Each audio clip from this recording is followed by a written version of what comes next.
चंद्रमोहन जी, लोकसभा के संयोजक पूर्व विधायक जितेंद्र सतवाई जी, सह प्रभारी उमेश राणा जी, सूरजपाल गुर्जर जी, माननीय विधायक योगेश धामा जी, माननीय विधायक अजय कुमार जी, हमारे सभी माननीय विधायकगण और भारतीय जनता पार्टी लोकदल के हमारे अत्यंत लोकप्रिय प्रत्याशी डॉक्टर राजकुमार सांगवान जी और उपस्थित बागपत लोकसभा क्षेत्र से जुड़े हुए सभी उपस्थित भाइयों और बहनों, आज यहां पर लोकसभा चुनाव के द्वितीय चरण में हम सब यहां लोकदल के प्रत्याशी डॉक्टर राजकुमार सांगवान के पक्ष में आप सबसे अपील करने के लिए आए हैं। बहनों और भाइयों, डॉक्टर राजकुमार सांगवान को जयंत चौधरी जी ने प्रत्याशी बनाकर के एक विरासत को बड़ी मजबूती प्रदान की। किसानों के मसीहा चौधरी चरण सिंह जी ने जिन मूल्यों और जिन आदर्शों के लिए राजनीति की थी, उन मूल्यों और आदर्शों के लिए पूरे समर्पित भाव के साथ पिछले 6 दशक से लगातार आपकी सेवा में तन से मन से मनसा वाचा करुणा लग करके उन्होंने जो कार्य किया था, जो उनका समर्पण था, आज उस समर्पण के कारण जयंत चौधरी जी ने उन्हें एनडीए के प्रत्याशी बना करके एक सामान्य कार्यकर्ता का सम्मान किया है, एक सामान्य किसान का सम्मान किया है। और सचमुच इसके लिए प्रधानमंत्री मोदी जी और चौधरी जयंत जी को मैं हृदय से धन्यवाद देते हुए आप सबके प्यार के लिए, जिसमें आपका डॉक्टर राजकुमार सांगवान जैसे कार्यकर्ताओं को मिल रहा है, इसके लिए भी मैं आप सबका हृदय से आभार व्यक्त करता हूं, धन्यवाद देता हूं। बहनों और भाइयों, जब चौधरी साहब का नाम भारत रत्न के लिए आया, हम सबका हृदय गदगद हो गया, क्योंकि ये किसान का सम्मान था। हमारे अन्नदाता किसान का सम्मान होगा तो देश समृद्धि के नए सोपान को प्राप्त करेगा। और चौधरी साहब पहले राजनेता थे देश के, जिन्होंने कहा था भारत की समृद्धि का मार्ग गांव के खेत और खलिहान से होकर के जाता है, और अन्नदाता किसान की आवाज देश की संसद में और प्रदेशों की विधानसभाओं में गूंजी थी। और आज चौधरी साहब को भारत का सर्वोच्च नागरिक सम्मान देकर के प्रधानमंत्री मोदी जी ने किसान का सम्मान किया है, अन्नदाता किसान को मान्यता दी है। भारत की राजनीति में अब किसान को नजरअंदाज करके कोई राजनीति नहीं कर पाएगा, ये मोदी जी ने करके दिखाया है।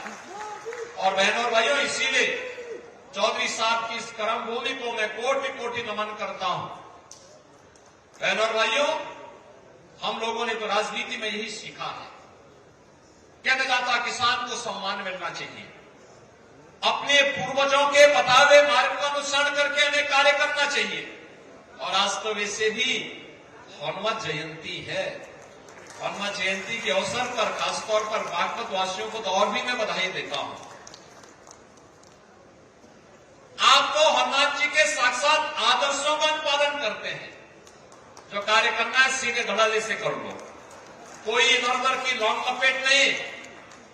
और मुझे लगता है ये जो बागपत की पहचान है, किसी के प्रति राग द्वेष नहीं, मजबूती के साथ मूल्य और आदर्शों के लिए सब विषम परिस्थितियों में लड़ना, कार्य करना, अपने नेता के साथ मजबूती के साथ खड़ा होकर के लड़ना, कार्य करना। बहनों और भाइयों, ये बहुत मजबूत स्थिति है, अच्छी बात है। मैं आज इसीलिए आपके पास आया हूं, चुनाव चल रहे हैं, कोई संदेह नहीं कि डॉक्टर राजकुमार सांगवान यहां से अब विजयी न हो, एकदम विजयी होने जा रहे हैं, कोई संदेह नहीं। आपका जो स्नेह मिला है, चौधरी साहब की आवाज, चौधरी चरण सिंह जी की, चौधरी अजीत सिंह जी की आवाज, भारतीय जनता पार्टी और राष्ट्रीय लोकदल की आवाज, अब बागपत के माध्यम, बागपत की इस आवाज को डॉक्टर राजकुमार सांगवान देश की संसद में रखेंगे। लेकिन बहनों और भाइयों, फिर भी कोई चुनाव या युद्ध हमेशा जब तक परिणाम न दे दे तब तक हमें उसके लिए निरंतर प्रयास और तैयारी के साथ काम करना होगा।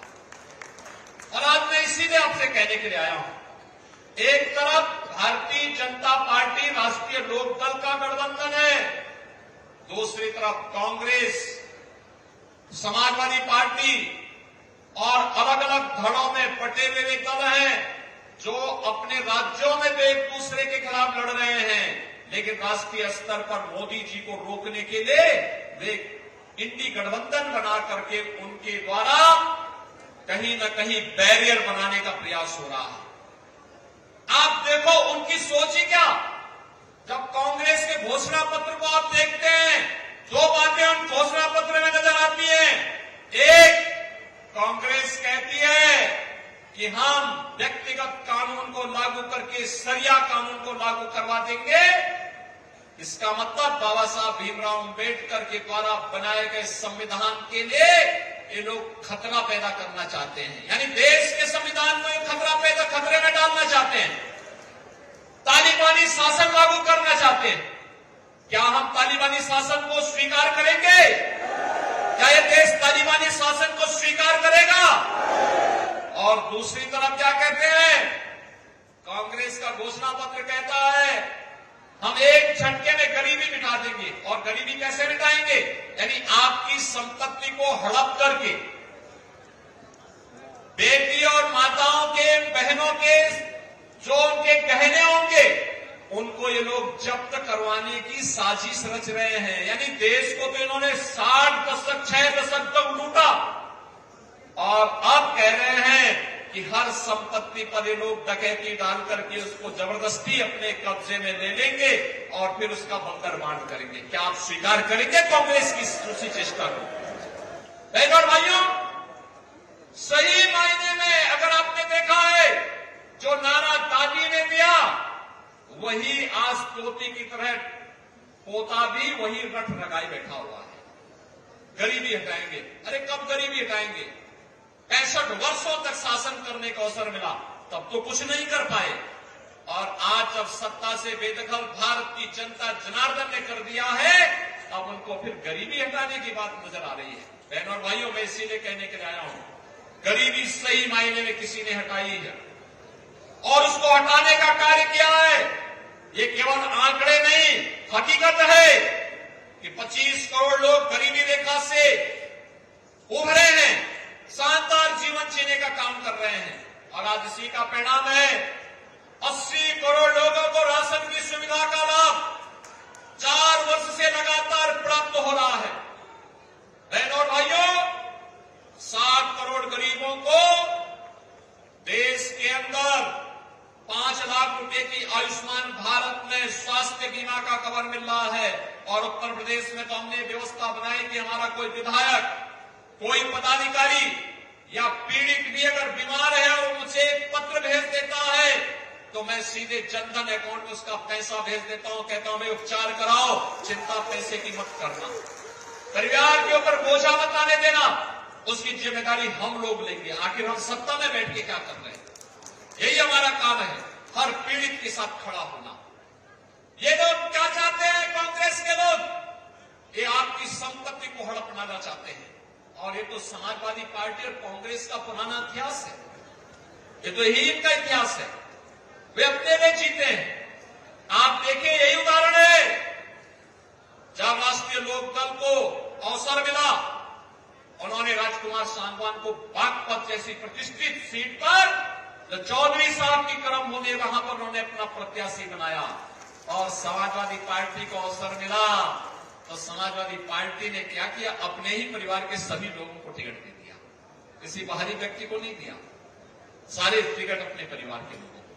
बहन और भाइयों, मैं इसीलिए कहने के लिए आया हूं आपसे, 50 करोड़ गरीबों के जनधन अकाउंट खुल गए, 12 करोड़ किसानों को प्रधानमंत्री किसान सम्मान निधि का लाभ मिल रहा है, 12 करोड़ गरीबों के घर में शौचालय बन गए, 10 करोड़ गरीबों के घर में उज्ज्वला योजना के रसोई गैस के सिलेंडर पहुंच गए, 4 करोड़ गरीबों के मकान बन गए और अगले 5 वर्ष में 3 करोड़ अन्य गरीबों के मकान बनने हैं। इसके लिए अभी से घोषणा हो गई है। बहन और भाइयों, हर घर नल की योजना हो या फिर हर व्यक्ति को सुरक्षा की गारंटी। याद करिए, पहले देश के अंदर जहां कहीं भी विस्फोट हो जाता था, आतंकी विस्फोट होता था, निर्दोष लोग मारे जाते थे, सुरक्षा बलों के जवान शहीद होते थे। और अब तो जोर से पटाखा भी फट जाए ना तो पाकिस्तान सफाई देता, कहता नहीं मैंने नहीं किया है, क्योंकि उसे मालूम है कि अगर उसने कुछ किया तो फिर उसको लेने के देने पड़ जाएंगे, जान बचानी मुश्किल हो जाएगी अब, क्योंकि अब एक मजबूर नहीं मजबूत सरकार है मोदी जी के नेतृत्व में। और इसलिए बहनों और भाइयों, हम सब आपसे अपील करने के लिए आए हैं। एक ही अपील है, ये देश आपका है, जीवन आपका है, सुरक्षा आपकी है और वोट भी आपका है। वोट गलत जगह जाएगा, आतंकवाद का पुराना दौर लेके आ जाएगा। वोट गलत जगह जाएगा तो माफिया राज और आतंकवाद फिर से लेके आ जाएगा। वोट गलत जगह जाएगा, किसानों और गरीबों के हकों पर फिर डकैती पड़ेगी। वोट गलत जगह जाएगा तो बेटी और व्यापारी फिर असुरक्षित होगा। लेकिन वोट आपने भारतीय जनता पार्टी सहयोगी दलों को दिया तो यह आतंकवाद को तो सीमा पार ही निपटा देगा और माफिया और अपराधियों को उसकी माद में घुस करके भी राम नाम सत्य की यात्रा में भेजने का काम भी करेगा। गरीब और किसान के हक पर, नौजवान के हक पर कोई डकैती नहीं डाल पाएगा, बेटी और व्यापारी की सुरक्षा में कोई सेंध नहीं लगा पाएगा। और यही गारंटी एनडीए आपको देने के लिए आया है। भारतीय जनता पार्टी राष्ट्रीय लोकदल का गठबंधन देने के लिए आया है और यही चौधरी चरण सिंह जी का आदर्श भी हम सबके लिए है। और बहनों और भाइयों, इसीलिए हम लोग आए हैं कि जब नल चलेगा तो ही कमल खिलेगा, और इसीलिए नल चलाने के लिए हम लोग आए हैं। बागपत लोकसभा सीट पर नल पर हमें वोट देना है। ये हैंडपंप, यहां पर राष्ट्रीय लोकदल का चुनाव चिन्ह है। आप सभी सहमत हैं? सभी सहमत हैं? सभी लोग सहमत हैं ना?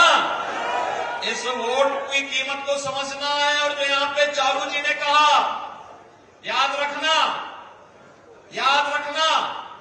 घर गृहस्थी, खेती बाड़ी देश से बढ़कर के नहीं है। हमारे लिए सबसे पहला मेरे देश है। मेरा देश सुरक्षित रहेगा तो हम सुरक्षित रहेंगे, मेरा देश समृद्ध होगा तो हम भी समृद्ध होंगे। इस भाव के साथ हमें कार्य करना है। इसी के लिए चौधरी चरण सिंह जी ने जीवन जिया था। और बहनों और भाइयों, मैं भी इसीलिए आपके पास आया हूं आपसे कहने के लिए, मैं यही कहने के लिए आया हूं आपसे कि देश के लिए हमें वोट करना है। वोटिंग होनी, अच्छी वोटिंग होनी चाहिए। पहले मतदान और फिर जलपान। सहमत है? सभी लोग सहमत हैं? सभी सहमत हैं? डॉक्टर राजकुमार सांगवान को भारी बहुमत से विजयी बनाएंगे। अब चुनाव प्रचार कल सायंकाल बंद हो जाना है 6 बजे। परसों केवल 1 दिन का समय मिलेगा।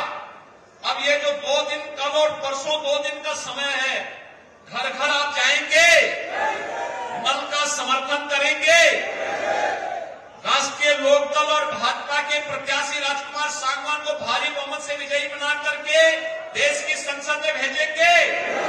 चौधरी साहब की इस विरासत को मजबूती प्रदान करेंगे। तो फिर मेरे साथ बोलेंगे, भारत माता की, भारत माता की, भारत माता की। मेरे बागपत के भाई और बहनों, मैं आपसे कहना चाहता हूं माननीय योगी आदित्यनाथ जी तीसरी बार हमारी लोकसभा में आए हैं। एक बार जोरदार तालियों से माननीय योगी आदित्यनाथ जी का हार्दिक अभिनंदन और स्वागत।